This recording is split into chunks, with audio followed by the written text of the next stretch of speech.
All right. Uh, Hello, everyone. Name's Ovidiu or Damian, whichever is easier for you to pronounce. And I'm glad to be here and represent some of the cool stuff we have prototype at Pi Squared.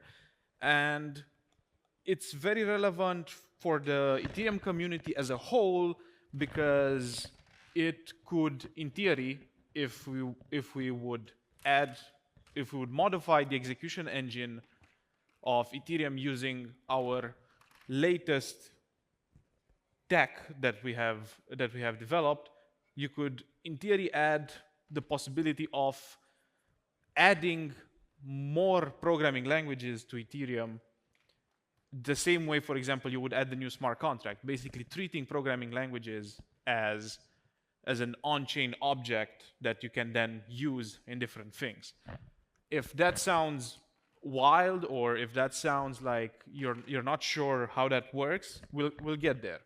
But until we get there, I want to talk a bit about why we have chosen to spend time in doing this.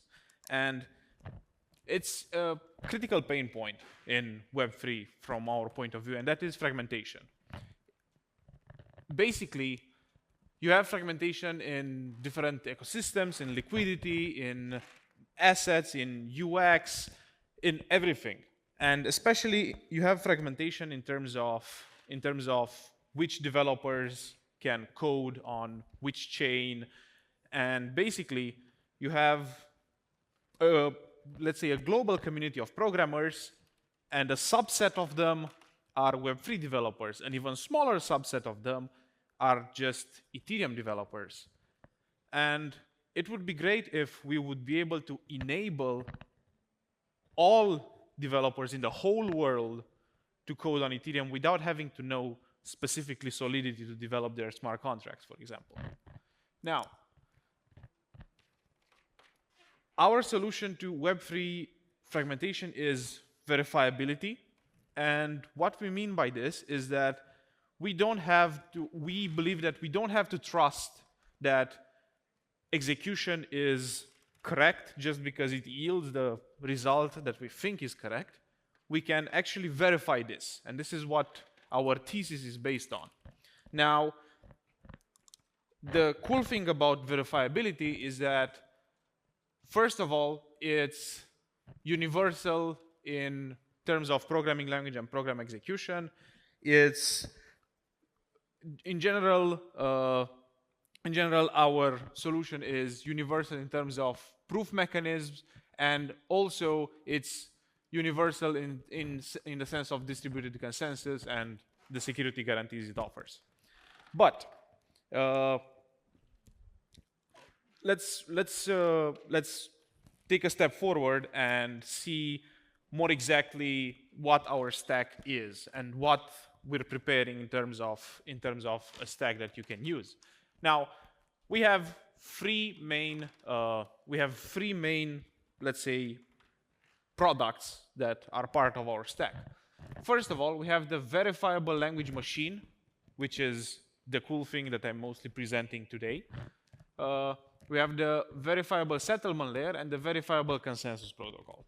Now, regarding the language machine, it basically allows you to define programming languages in terms of mathematical definitions. For example, let's put it like this. You know that according to the rules of math, 2 + 2 is 4.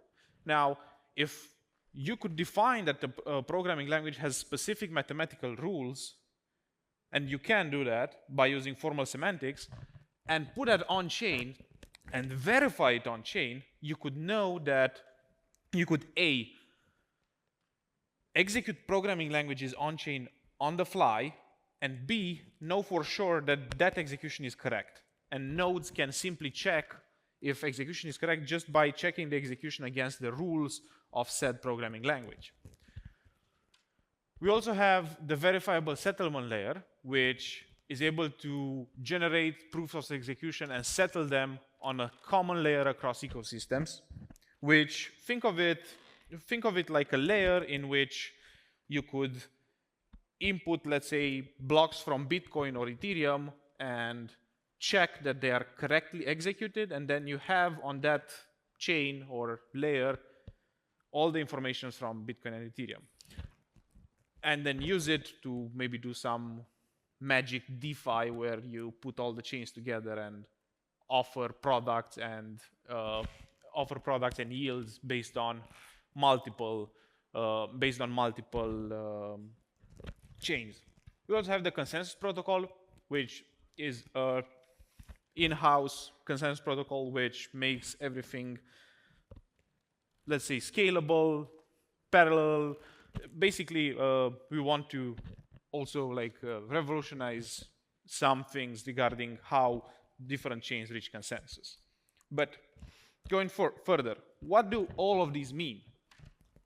First of all, the VLM allows every developer in the world to become a Web3 developer. The VSL makes sure that any app in any language can be verified for correct execution, and the protocol allows us to basically reach consensus on the first two things extremely fast. Now, the whole point about this is that, as I've explained at the beginning, we have a lot of developers in the world. If you look at that circle with all Web2 developers, it's about 39 million. Some of them are Web3 developers, but there's very few of them.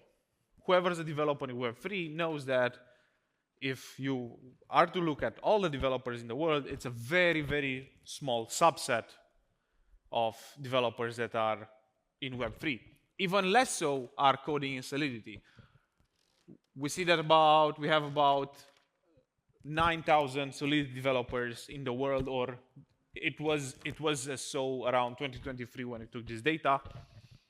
So this makes development slower because we don't have enough manpower. What if we could expand? And this is what it's all about. And so because we have this possibility, the question is not why, the question is why not yet? And what I mean by this is the following. Currently, or why this hasn't happened yet, is because each programming language is extremely complicated to run. You want to run C, well, you have to interpret it, compile it, you have to verify it, and so on. This is extremely complicated. You have to have a system that does this and is mostly able to do just this, because it would add too much complexity and nodes would need too much computational power to do more than this. Same for Java, Python, Rust, or EVM. EVM nodes only execute EVM at the current time, because making them also execute, for example, Solana bytecode would be a huge hurdle. Now, we have the barriers that we're also showing in how complicated it is. We're showing it in this graph, but updating those tools, training developers to use these tools, and also developing these tools for new languages that appear is complicated, and it's complicated both from a human point of view and from a machine point of view. Now,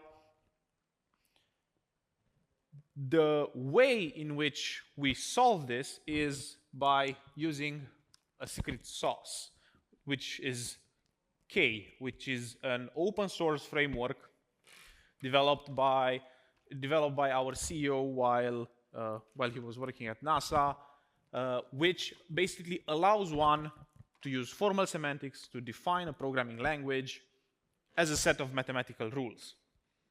Basically, if you use K for execution and for defining programming languages, you don't have all those complications regarding languages.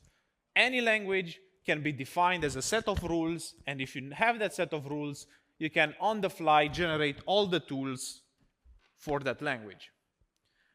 Basically, this means that if a machine simply knows how to interpret those rules, it can run any programming language as long as the rules of that programming language are written correctly. And to go more concrete, here's an example of a complete formal semantics for a programming language. Even if it looks complicated, for you, it's just because you haven't seen this before. This is a made-up programming language called Simple, and this is basically what university students can do by themselves after one laboratory of learning K. It's a very simple programming language, as you would expect. You can define some numbers and you can add them up and so on. And you can basically see different rules, like rule I1 at row 28. You can see rule I1 plus I2. It's basically an integer addition and so on. The point with all this is that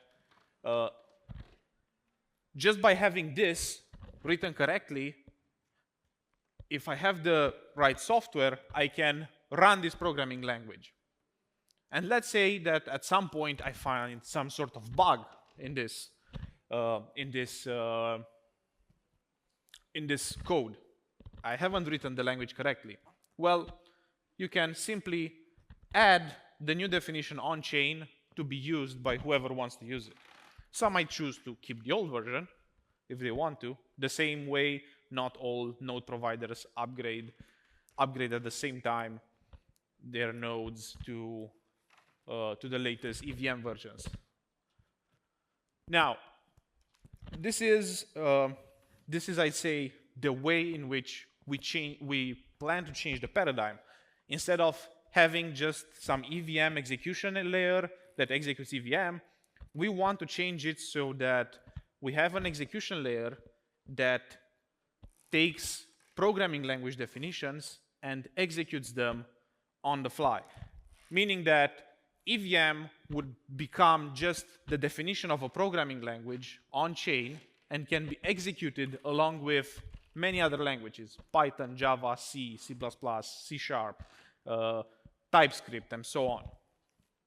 And basically, why this is cool is that we can, if we add this to the code of an EVM node, then we can revolutionize what gets executed on Ethereum. But you might say, well, yes, but what's the chance of actually convincing the Ethereum core team to do this? And I'm saying there's a chance because Ethereum always wants to stay on top, but at the same time, even if, let's say, we don't do that, that's where we come in with proof of proof, which is where our name of the company comes from, which is pi squared. By proof of proof, we mean that we have a zero knowledge proof of a mathematical proof. Let me explain that. This is as following. That mathematical proof is generated after the execution of some code. If you want to execute that, an integer a and an integer b equals a, and you sum them up and they result in 7, if they have some specific values, this at execution also generates a mathematical proof that can be checked. And our point is that if we have a separate layer, if you have like a layer 0 that can execute any code, then what we can do is that we can send the result of said code and the proof of that result to the layer 1. For example, you could ask, okay, what's 3 plus 4 in Python on Ethereum? We could execute it on our chain and then send the proof back to you. The only issue with this is the following. The mathematical proofs are huge. They take lots of storage space. So we don't want to send all of it on the next chain. So what we're doing is that we're packing that up into a ZK proof and sending it to the chain, so it can still be checked by different ZK checkers.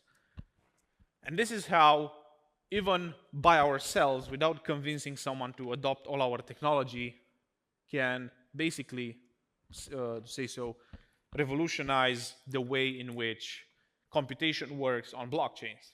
Because you could have, without changing anything to Ethereum, you could have the results of Python code, of Java code, of so on Ethereum. And the way it works is as following. So we have a programming language which we have defined, which looks kind of like this. From that programming language, we are able to generate an interpreter. That interpreter gets a program. It can be a DeFi program, it can be a random number generator, it can be anything. And based on that program and obviously the execution environment with different variables and so on, it can generate proof hints, and based on those proof hints, basically execution traces, the initial and final state and so on, we can have a math proof generator which is then able to be checked by some ZK tech. Now, the whole point with this is all of this feels complicated, but is packaged in a black box. And for anybody that doesn't care about details of this, they can just easily use our tech to leverage whatever programming language they want to run on chain and have that result then on other chains. Now, here's where we stood at the end of February, and I'm going to explain why it's just for February and not more recent. So what we wanted to do is improve K-speed by 1000% to match ad hoc implementations such as Geth. This is because if you talk with anybody that's passionate about formal semantics, they will tell you that generally, sure, you have mathematical proof for execution and so on, but it's slower. Well, we want to make it faster, and we're able to do it, and we even have K execution on EVM semantics that was 58% faster than Geth. We also wanted to have a proof of concept that is able to generate math proofs and use off-the-shelf ZK VMs.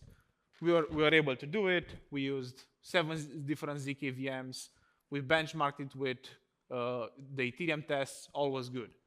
We also wanted to have a VSL proof of concept with Ethereum claims and integration with Ethereum, and thus we also were able to do that by having the VSL demo with integration with Wormhole and the pod protocol.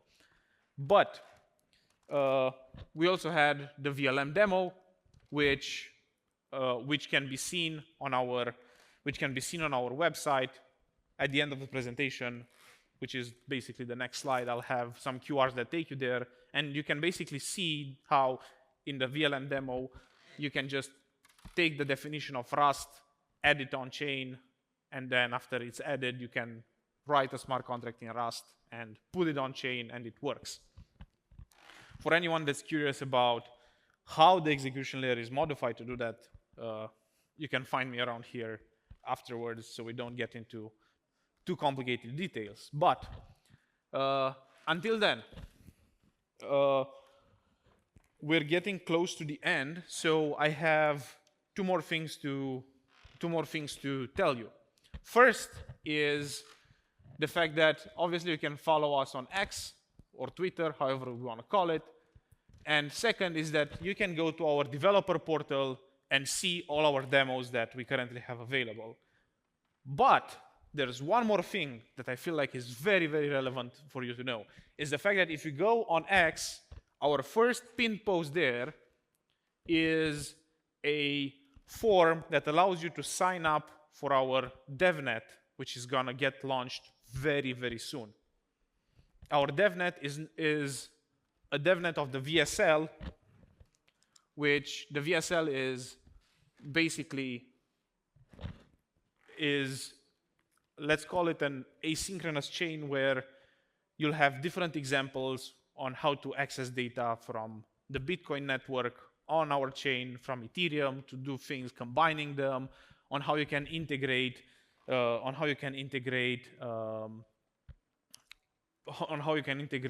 AI agents, and so on. We have prepared lots of things, but basically, if you sign up for our DevNet and play around, you might even get some cool rewards, who knows. But the point is, the tech is there, you'll be able to play with it, and that was it from me in terms of presentation. So now, if you've got any type of question, I'm all here for it.